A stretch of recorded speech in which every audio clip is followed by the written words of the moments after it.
Welcome to CleanTitans. Today we have Saad Allahwala. He's the founder and visionary leader, Trillion Trees. Saad, welcome to the show. Please introduce yourself in your own words. Thank you so much for having me.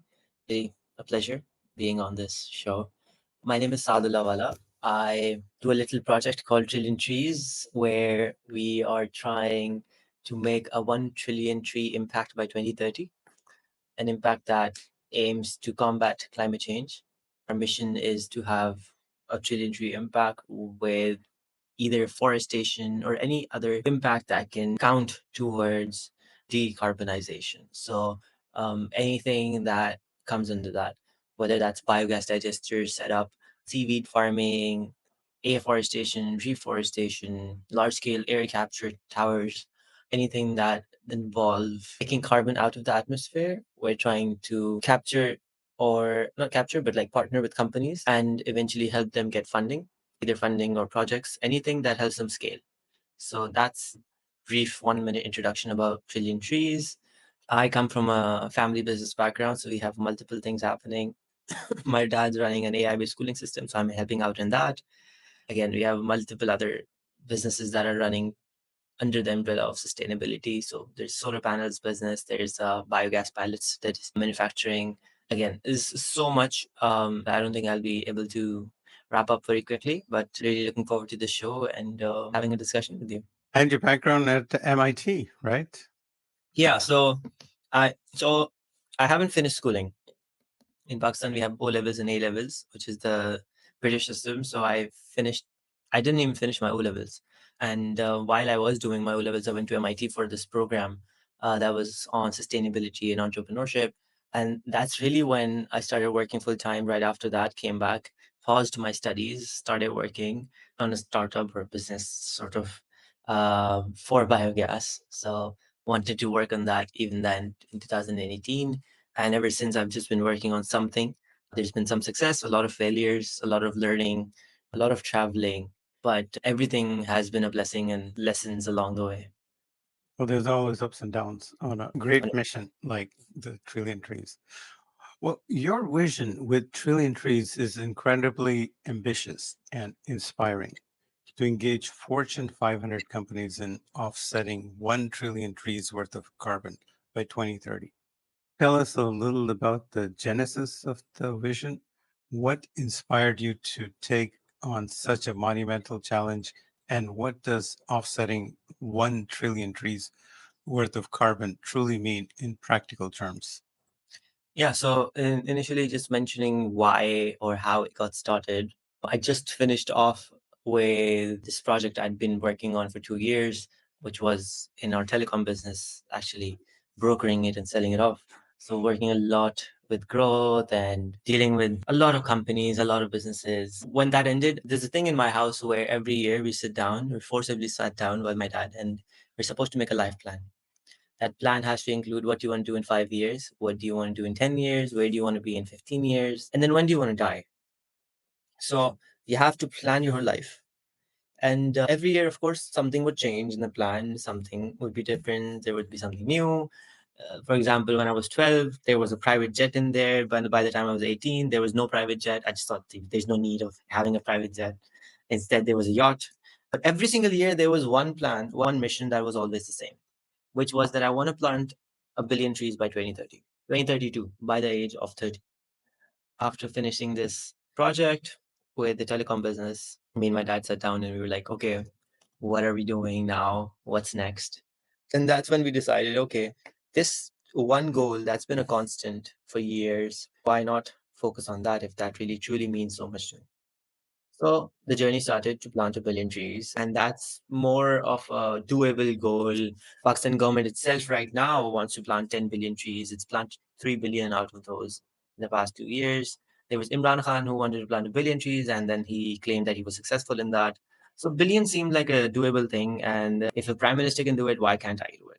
There's never really been barriers in our house of something that you can do and something you can't. I think that's been the biggest blessing that I've gotten, like biggest education that I've gotten in my house, being brought up in this house. That started. Then my dad brought me in, and he was like, "If you're doing this, Why not enable 99 more people to do it and make the goal 100 billion? And I was like, sure. I mean, yeah. He prayed that I would become the US president. So why not prove him? And I don't want to be the president of US. I was born in the US. So that was his dua when I was born. And I've always fought that his want. So I was like, I'll do more while being a civilian. So just to challenge that, I was like, okay, let's do 100 billion. We started to make feasibility, started to make a plan, and the global emissions that actually do need that they need to offset by 2030 are equivalent to 1.2 trillion trees. We can't really plant 1.2 trillion trees. We started to think about this, started to research. There's endless documentaries on this topic that, okay, if we plant a billion trillion trees, what's going to happen? Is the environment going to collapse? Is it going to heal itself? What is going to happen? And the solution wasn't that we need to plant a trillion trees, but we need to offset that amount of carbon. So we need to offset 22 times one, it's like about 27 or 28 trillion kilos of carbon that we need to offset every year, which equals to impact. That's really where we brought this idea was born of trillion trees. And then again, that you're faced with another challenge that how do you actually do this? How do you plant or how do you create such an impact? One country can't do it, one person can't do it. But who is the biggest stakeholder in the world? The biggest companies. We come from a business family, so unless there's a business case, we can't really do anything. So that's our limit. That everything has to be around business. So thinking of business, we thought, okay, why not? Well, again, so we haven't even partnered up with a single Fortune 500 yet. We are in talks with a few. We're only 6 months old. We are focusing on smaller projects and we're working on that. Some of them are happening. But right now, we're not at the stage where we have convinced one Fortune 500 to plant 10 billion trees or have an equal impact. If we can convince 120 out of the 500 Fortune 500s to adopt this climate goal, to adopt a goal where they are committing to offsetting not 1.2, but 10 billion trees impact, cumulative, they'd be 1.2 trillion, which really does solve the global climate crisis. And they can be the world saviors. It seems like something that would be good for them. It would be good for their stocks. It would be good for their stakeholders. It would be good for the economy. It's going to be good, but it can be profitable. And that's the strategy that we want to adopt, that we have adopted, and we're working towards. That's an incredible scale. What role do you see this level of reforestation playing in the overall global climate action strategy, especially in conjunction with the rapid development of clean energy technologies? Absolutely. It offsets carbon in the long term. If you're producing a panel of solar panel and solar plate actually produces more carbon that it can offset in a year or even in 5 years. It takes about 7, 8 years for one solar panel plate to be carbon neutral. Actually, that's not correct. The Really? big studies that have shown that Yes. a solar panel and windmills, they offset themselves within just 5, 6 months. So what you're talking about is really the payback period. So it's Not the payback period. The payback period is less. so Okay. the referee journal studies have shown that it doesn't take that long. That's there's a lot of propaganda from fossil fuel industry that makes those claims. It's not true. Again, something I need to fact check. And this is a question that I wouldn't say, well, this is my mistake. I shouldn't even want to answer that question because I'm not an expert. I'll only be giving out the information that I have gotten, and I can fast check if you like. You'll have to listen to some of my interviews of other experts from the industry. First, I'm not someone who has an environment background, or I'm not someone who has all of that. And to really answer your question, I would say that you shouldn't be even asking me this question, but there are people who are experts who already have an impact, who already have teams that are there, who have their legal departments, who have their environment experts on board, who have on ground teams ready. All of these people who are working towards reforestation, towards biogas, who have all of that set up. My job is not to be the one to tell them what to do, but just to find the right people and to help them scale.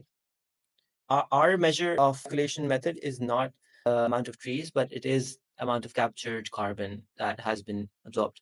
So that's really our model. Yes, I should have more and more information. I will be watching your podcast more to get all of that. Sure, let's move on to how do you define success for the trillion trees beyond just numbers of trees, such as environmental, social, economic, Yeah, other impacts? exactly. Everything has to go side by side. If we, let's say, even if we focus on the SDGs, everything has to happen together. Otherwise, to solve one problem, we just create another one. If we do solve the climate crisis and everyone else is still unemployed, there's still poverty, something else is going to go wrong.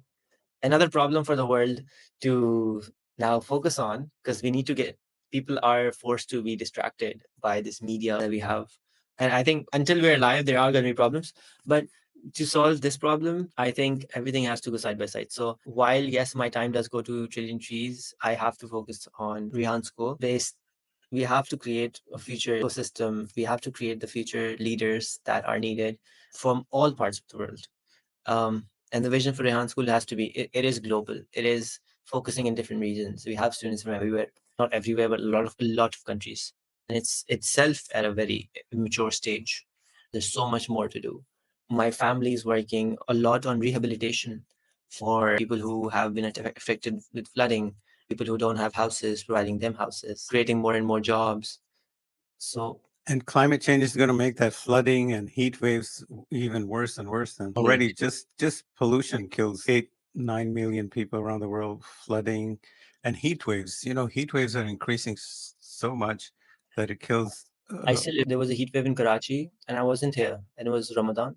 There was an estimated number of 2,000 people dying only in Karachi. Yeah, more than 500,000 are dying from heat waves now. And do you know this concept of wet bulb temperature? No.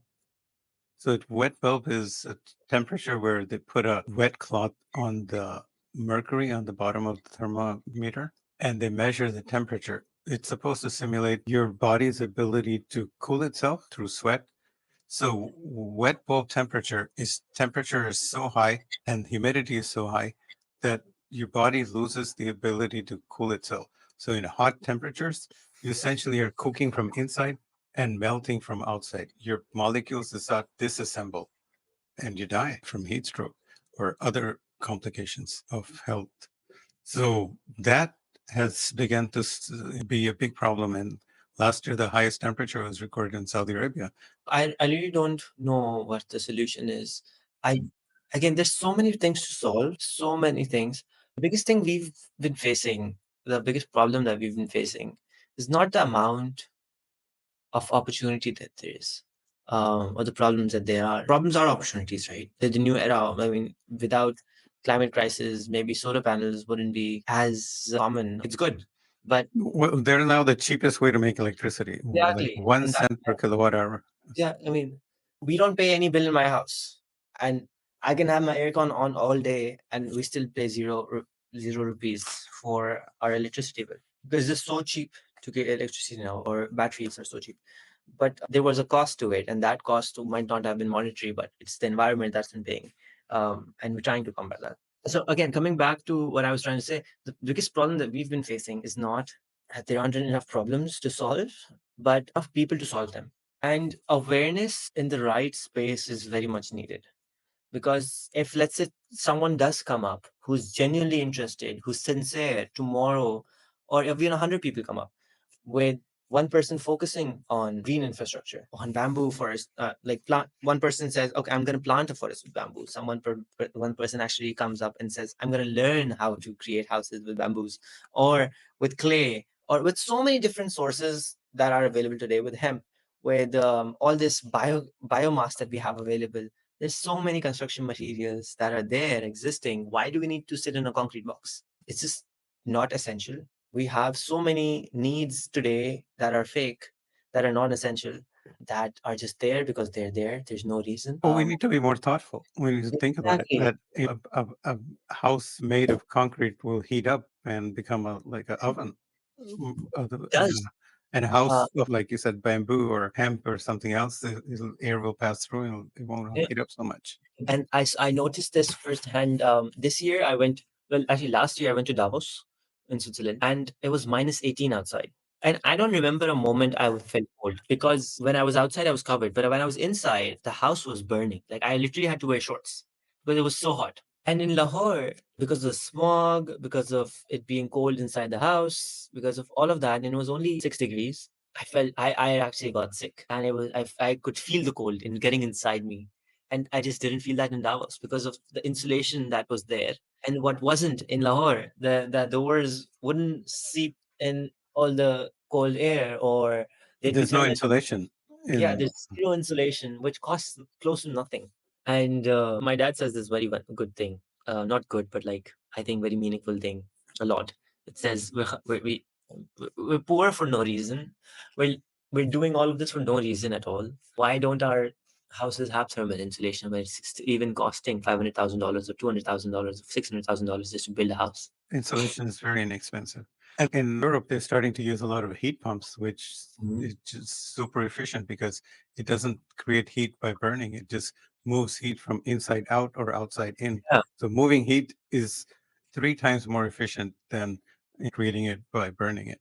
It's crazy. We have flowing water, but we don't create electricity. We have so many things. I mean, the only reason I like to live in Pakistan, we have houses in a lot of places. But the only reason I like to live in Pakistan is the amount of opportunities there are. But the only reason I want to get out of Pakistan to clean my head up is because the amount of opportunities we have and we're wasting. And you see that everywhere.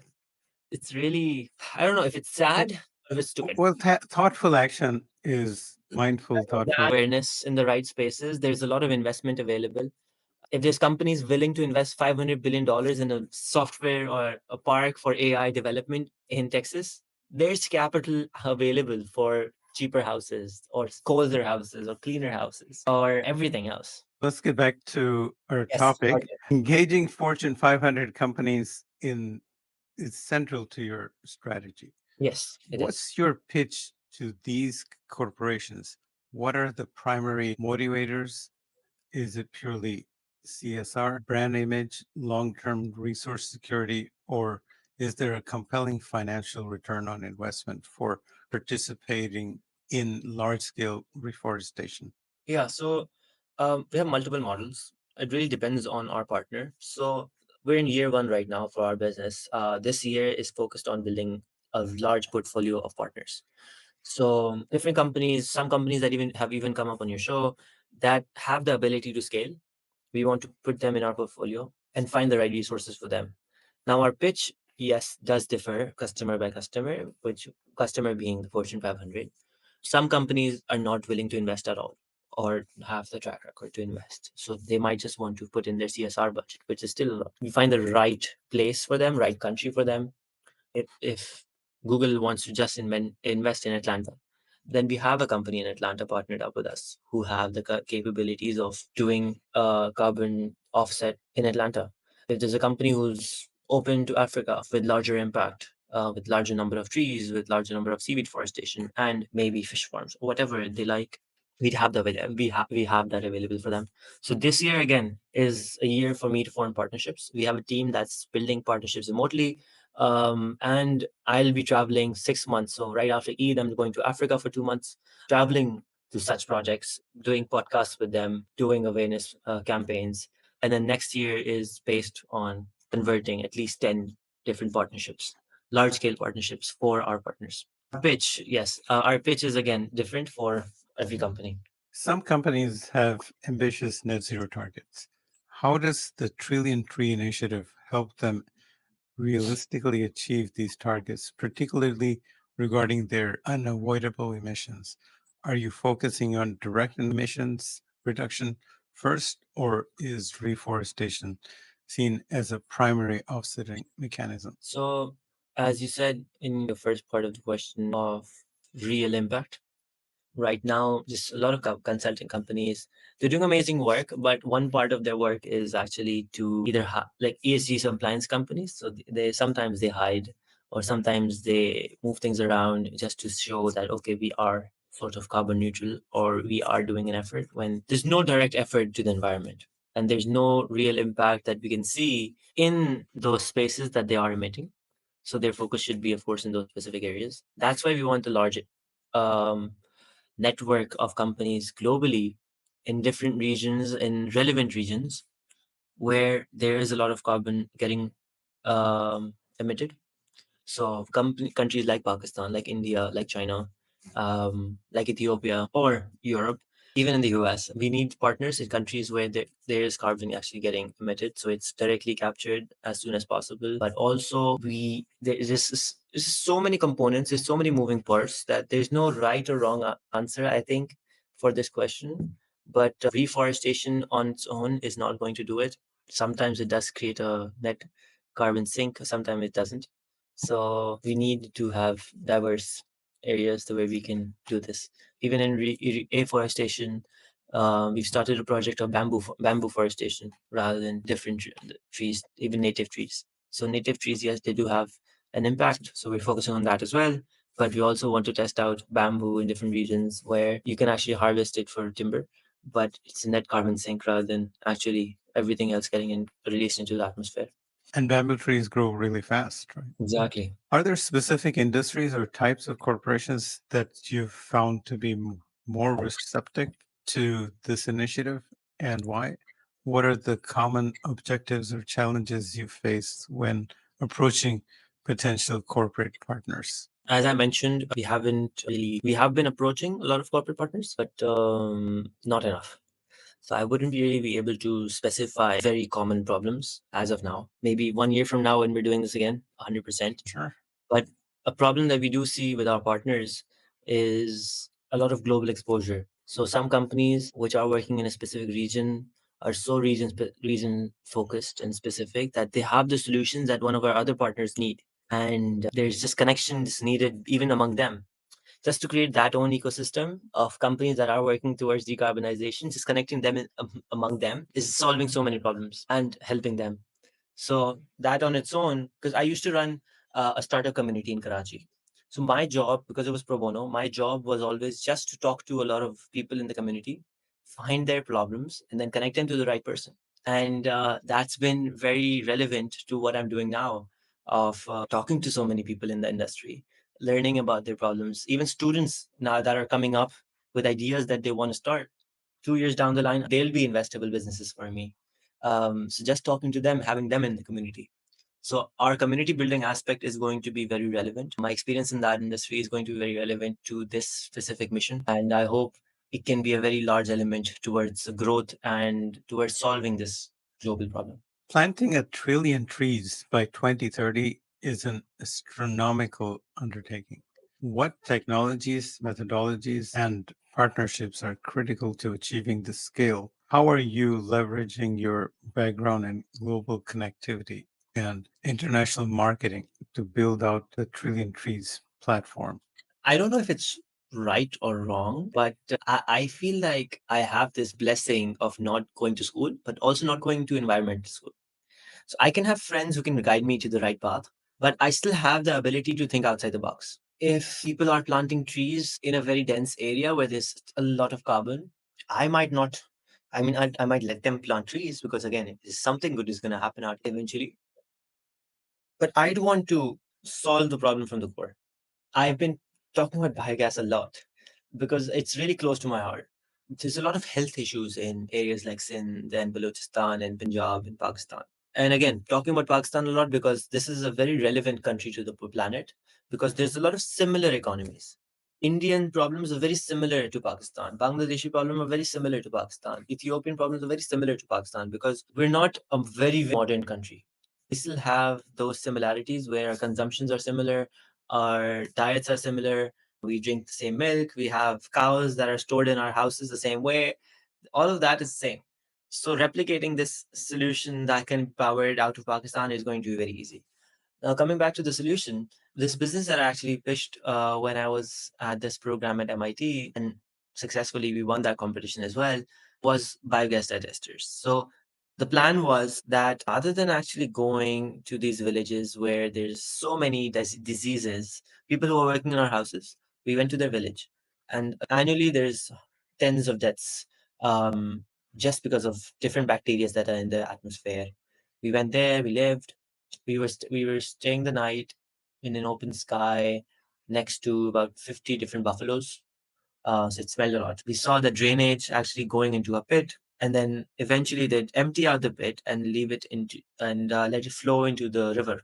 So the river was getting poisoned. All this cow dung was left out until it actually dried up, and then it was burned. Then we also saw that there was banana plantation, and in Sindh only there's 400,000 hectares of banana plantation. Now, with a tree of banana, right after they harvest bananas, they actually cut it down and then it's thrown out. 90% of it is water, and 10% is actually mass. So that water that they consumed out of the river to the canals, now this water is not going back into the fields. It's actually just drying up, getting all released into the atmosphere with all of its nutritions sometimes. Um, and then that water is, of course, an asset on its own, is wasted. That biomass is then burned because cows aren't going to eat it. And they're not using it for their thalis because no one does that in Pakistan. And then all that biomass is actually wasted annually. So that itself is a huge carbon emission source out of Pakistan, which is a huge asset for us as well. I can use all of that mass for pellets or for all kinds of reasons. Yeah, make fertilizer out of it. And Exactly. then you don't need fertilizer because it's already, the nitrogen has already been, stored in the Absolutely. biomass.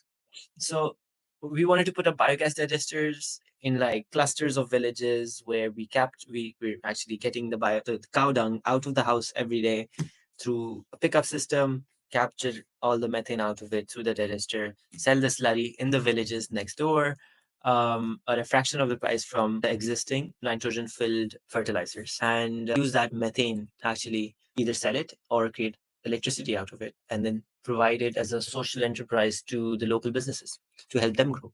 Again, immense amount of opportunities. And practically, a lot of people are making a lot of money through biogas in Pakistan. And we have about 90 million, roughly, cows and buffaloes in Pakistan. So if you just take out all the methane out of them, that's more kilograms of methane than our imported natural gas annually. So our consumption of natural gas is actually less compared to the methane that we're actually releasing into the atmosphere. Methane being worse than even our carbon for the atmosphere.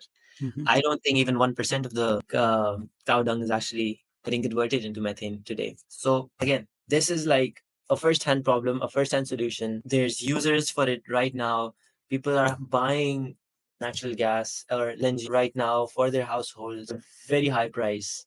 Even our biogas pellets are cheaper. That's why we have a very profitable business for that as well. But this methane business is going to change all of that if someone does it. Yes. And you mentioned earlier that you are even working on seaweed.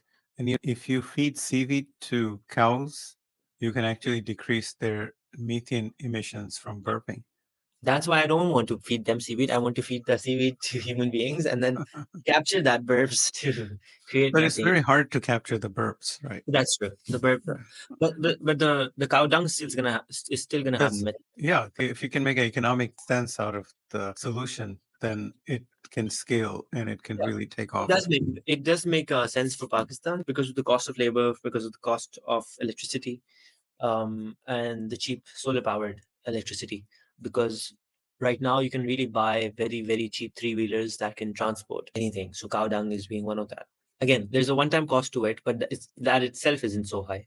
Compared to a forestation project, this would be cheaper and have a larger impact equivalent business. You recently featured a world record tree planter on your podcast. What can we learn from the expertise of such individuals and organizations that have perfected large scale tree planting? Are there specific innovations in planting methods, seed propagation, or monitoring that are crucial? I Yeah, so Jimmy was on the podcast, which was posted last week. Again, someone can check it out if they want on my socials. But I think there's an immense amount of technologies available today that do help us or enables us to solve these problems of large scale forestation. If someone is focusing on that, there's seed bombing.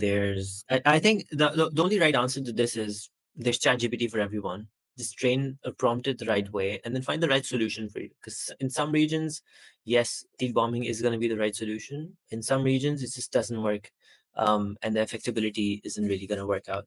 So I would say if Pakistan was not a reference, I would say talk to your nearest expert. But over here, it's really hard to find experts. That everyone's an expert. I was just watching this podcast right before starting this conversation that everyone's an expert in Pakistan. Everyone's there to solve how we solve this war or how we bomb India or how we do this and that. but no one is really an expert unless they have experience. So we should always have experience. So again, talk to an experienced person, but I think find the right way by testing it out. We are still testing out many projects on our own land. We have some projects have worked out, some haven't. We're testing out the bamboo, as I mentioned earlier. It's worked on a friend of mine's land, but not as successful on my own. So again, there's a number of options for a lot of people, but So you mentioned seed bombing. Is that done through drones? yeah. Nice. So one of my friends actually wanted me to do that on my own land. I was like, I'm planting seeds from my own hand. Sometimes they're not successful. Why should I invest so much money in drones? Because labor over there was very cheap. You can hire people on contract for 700 rupees a day, and they do a very large job.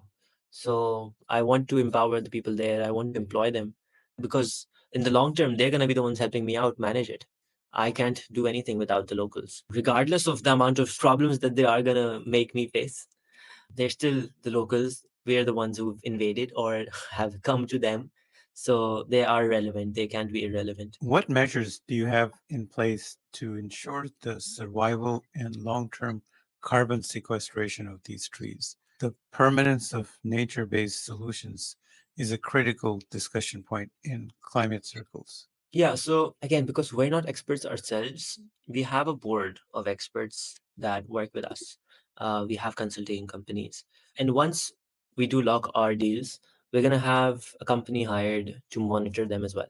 So we have partners who are very good at monitoring, who have a very good track record. They have a lot of experience in the industry of survival rates, of what's going to work, what's not. They have good research. And again, they've done it. So we want them to be there. We've has asked them to be a part on our board. Just yesterday I did a podcast which is going to be posted tomorrow with a company that's actually starting this service as well. They actually help you collect data, check the survival rate, suggest what's going to work, and then monitor it along the years to have a profitable business as per se, but also to help you scale it in the sense of the amount of sources of income you can have. So let's say 10 years down the line, some trees might be able to be harvested for timber while not having a negative impact. And then, of course, because you're going to be putting your income in there, you can. It's like a one-stop solution for a whole brain for your land. So it's going to diagnose everything and tell you what to do and what not to do in the long term. Secondly, of course, they are also getting licenses to help enable you or enable people to sell carbon credits, get you licensed, or use their license to enable yourself and take a cut. So there's multiple sources that they are providing. That's why we're partnering up with them for the South Asia region and eventually maybe just help them grow because they are helping us as well. How do you handle land acquisition and community involvement, especially in diverse global contexts? What role do local communities and indigenous populations play in the planning and execution of these projects? So we're working on getting advisors from different sectors, including people who are working on human rights, including people who are working on nature. And then they will be advising us when we're working with a partner. So let's say a partner is getting investment through us, we're going to help them. We're going to have them ensure that these companies that we're investing in are not going to have any negative impact on the environment or the people over there. Because again, we're not implementing ourselves at all. So we don't have to do that job. We don't have any obstacles of acquiring land because they're the ones actually doing it. We just have to monitor that they don't have any negative impact or they're not going to run away with our money. Large scale tree planting initiatives sometimes face criticism, ranging from concerns about monoculture, lack of biodiversity, greenwashing, or even resilience on nature based solutions instead of deep decarbonization. How do you address these criticisms? And what steps is Trillion Trees taking to ensure ecological integrity and avoid unintended consequences? That's a very strong topic that we do want to take in consideration long term. And that's why diversification is going to be our way to go. I was just talking to someone earlier and I said we might end up with a trillion tree impact and zero trees planted. So we've already planted trees, but we might just not focus on trees at all. Any something else might come up in the next 5 years. There are already large scale carbon capture towers that can be set up. Earlier in Davos this year, I got a business card from someone that was produced with carbon particles that was converted into this plastic-like material that was converted into a business card. So I was actually holding carbon with details of this person who actually made it. So there's multiple solutions. For denser areas, there's different solutions. For vast areas, there's different solutions. There's wetlands. And again, immense.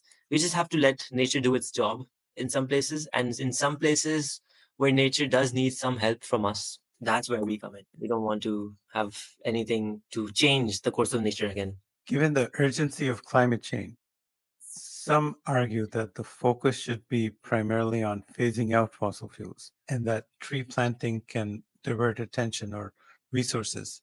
How do you view the balance between direct clean energy deployment and nature based solutions like reforestation? So, in my point of view, things are starting to come in the right way. While even producing electric cars has a negative impact on the environment in long term, might be good. We can only pray. This is my answer. I can only pray for the better. My effort is going to be towards decarbonizing. Less emissions actually getting emitted is the solution. Or if we stop tomorrow, maybe we get. I mean, I don't even. Well, I'm not even going to mention it. But let's say COVID did slow down climate crisis, right? So maybe there's going to be another COVID or something, but I just hope there isn't. But we really need to think that there is another COVID, and we need to start thinking how to solve these problems. There's a crisis with some publicity of this X person, and Wall Street either gains $1 trillion or loses $1 trillion. Well, why can't we invest $1 trillion into something that's going to create $100 trillion in the long term? If we don't have Earth at its prime stage by 2050, are you even going to be able to do business by 2050? That's this basic survival that we're looking at. Yeah. Well, you mentioned electric cars, they're 4 times more efficient than gas cars and zero local pollution. So even if you make all your electricity with fossil fuels, but you switch to electric cars, your whole system becomes 4 times more efficient, Oh four yeah, no, times less. there's a so I drive a truck. So I'm not gonna say I drive the most eco-friendly vehicle either. I drive a diesel truck. It's better than my petrol car for sure. But there's a new electric truck coming in, so I might hopefully get that. Um, but commercially, there's a large number of electric cars actually now available in this region, in India, even in Bangladesh, they started. So things are good on the turning towards the good side. In Pakistan, it's cheaper to create or use or consume electricity with solar panels now than it was only 5 years ago. So again, we are on the right path. Solar panels are a very good way to go. Right now, it just does make financial sense to be carbon friendly or to be using green energy or to not be throwing out trash because consuming less is. I've noticed it in the past 3 weeks. I got food poisoning and I stopped eating outside. And I used to eat out a lot. The amount of money I've saved, but also the amount of trash I saw that wasn't in my trash can is crazy. And I do feel that eating at home is good for my body and good for the environment. So I think a slap in the face is good for everyone, and everyone does get that. So taking that into consideration and actually reconsidering how you do things when you do get that shock, because everyone does get that shock. But I think we shouldn't be ignorant. We should use that as a wake up call and actually start making a change. Yeah. With solar and batteries, the marginal cost is zero. Commercially, if you put up a solar plant on your rooftop, the return on investment is about 9 months or 10 months. It's very good financial sense. And then the marginal cost is zero and there's no maintenance. Barely any So, maintenance. so the fuel is free. There's no input. Yeah, absolutely. Yeah. How do you ensure transparency and accountability in your tree planting efforts? Are there specific verification standards or reporting mechanisms you adhere to, particularly for carbon offset claims? I think that's going to be a very, very strong component that we're going to have to get strong in. We are weak in that aspect. We don't have a framework yet. I do have good advisors on board that can help me once that is needed. So I think I have the right ingredients. I'm just not on that specific recipe yet, the very basic stages. I'm still learning how to create an omelet. I'm not at making a souffle yet. Beyond carbon sequestration, what are the broader co-benefits of the Trillion Tree Initiative for ecosystems, local communities, and global resilience?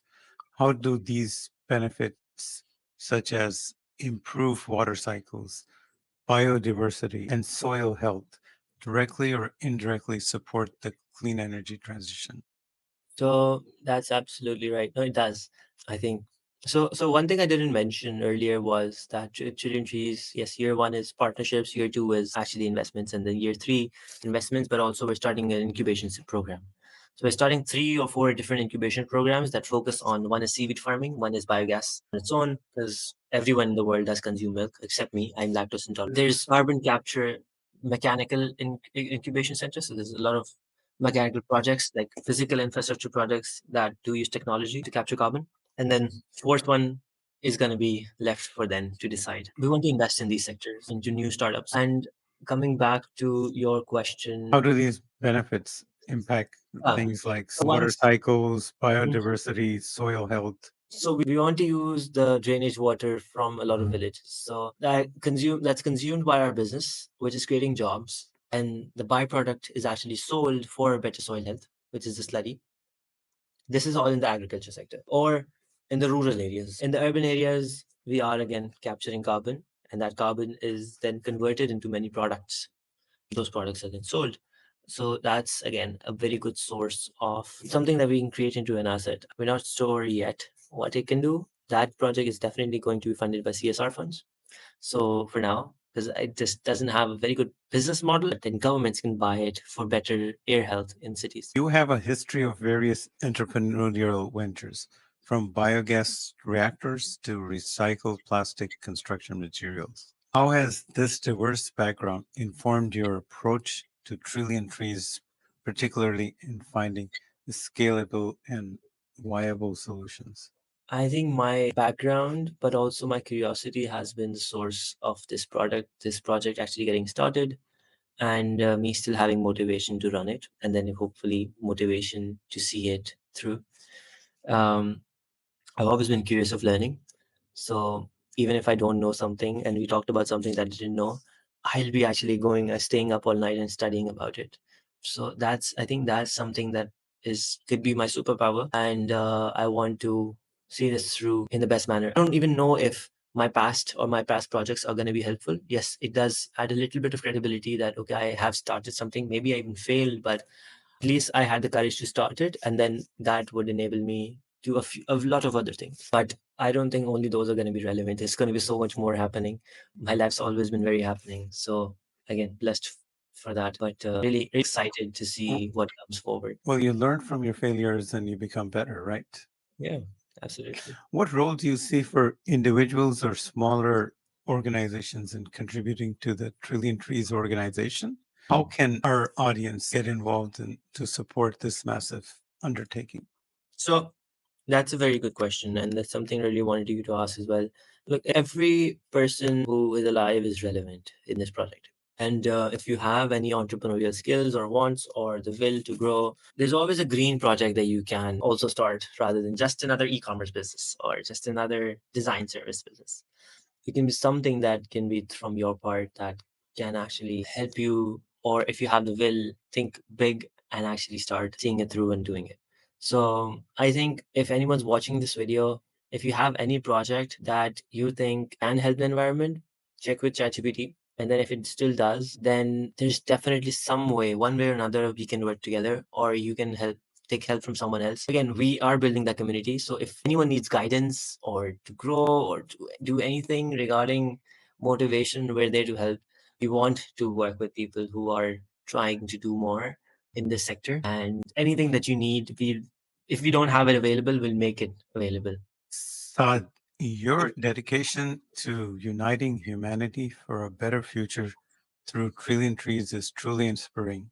As we look towards 2030 and beyond, what is your ultimate vision for a reforested planet, and what message of hope and urgent action would you like to leave with us? My ultimate vision for a reforested planet is just going to be the utopia that I imagined myself in when I was 12 or when I was 10, of me having a house in between a forest in Pakistan, because you just can't do that right now. There's just no forests available. My uncle has been telling me this story all my alive life, that he used to go to Balochistan and there's no forests, I think. well, not really green forests. He was like, I'm going to grow up, I'm going to be so rich, I'm going to buy up all this land and make it into a forest. So that's his vision. And which nature has been connecting me to people, it's been connecting me to itself, it's been giving me hope, and it's been giving me peace. It's connected me more to my family. And while I'm alive, I want to give back to it more and more. I think one message of urgent action to anyone that's watching this podcast would be, please go to something that's natural, whether it's a stream, it's a lake, it's a forest, it's a tree in your backyard. Just go there, take a 5 minute meditation break, and say thank you to nature. It's going to talk to you on its own. I don't have to tell you anything. That's how it's been all my life. That's how I've been doing this exercise with so many of my friends. And they've started to do something better for the environment, whether that's even stopping to throw out trash from the window, which is a very big problem on its own. What are the one or two most critical bottlenecks that, if overcome, would most accelerate your progress towards the trillion tree goal? I think that's going to be awareness and education.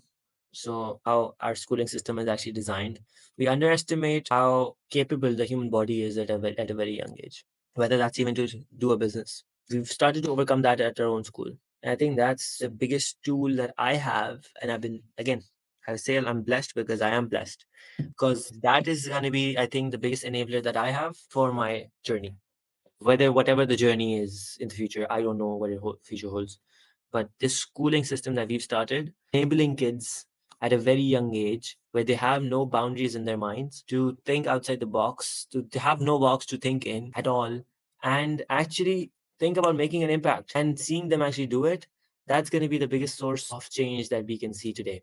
So if your kid is trying to play on the computer, just sit with them and start exploring, be curious with them, and then they'll be curious on their own. I just think that kids should be curious and start actually thinking about solving problems or solving issues in their own backyards. What excites you the most about the next 5 to 10 years in the intersection of nature based solutions and technological advancements for climate action? Everything does. Everything. I mean, it's just every day there's some new technology coming out that's just so fascinating. I've seen like, okay, it's gonna change everything. And again, there's mixed thoughts about everything, but if something works, it works. I had this dream where one day I thought that all these drones that are in the air doing shows, they're going to be retrofitted, or they're going to be fitted with some kind of a spray gun with water or something natural in it, maybe even liquid seaweed, and spray it all over the atmosphere in the world. And that's just going to absorb all the carbon and bring it down to bring it down to the ground and help heal our ozone layer or something.